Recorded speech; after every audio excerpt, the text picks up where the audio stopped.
Junk ஃபுட்டை தேடி தேடி போகிறோம், இயற்கையை தேடி தான் மாறுவோமே. இன்னைக்கு கிளைமேட் இப்படி தான் இருந்துச்சு. மார்னிங்கே வீட்டில் நொங்கு வாங்கியிருந்தாங்க. நொங்குல நிறைய விஷயம் இருக்குங்க. நொங்கு சாப்பிட்டா வாமிட் வராதான்.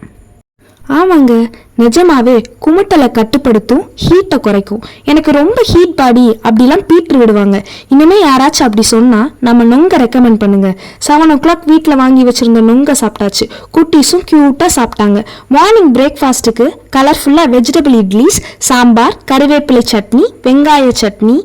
11 o'clock பிரேக்குக்கு அடி போலியா அரைக்கீரை தண்டை சூப்பை குடிச்சிட்டு 1 o'clock லஞ்சுக்கு நல்ல ஹெல்த்தியாக ரத்தசாலி சாதம், மாங்காய் ஊறுகாய், அரைக்கீரை, அவியல், முட்டைக்கோஸ் கேரட் பொரியல், சுண்டவத்த குழம்பு, தேங்காய்பால் மோர் குழம்பு, முருங்கக்காய் சாம்பார்னு ராஜ விருந்து சாப்பிட்டுட்டு ஈவினிங் ஸ்பெஷலாக நோ பாயில் நோ ஆயில் ஸ்டைலில் தேங்காய் பால் பாயாசம், டின்னருக்கு கம்பு தோசையை சாப்பிட்டு டே கம்ப்ளீட் பண்ணிட்டேன்.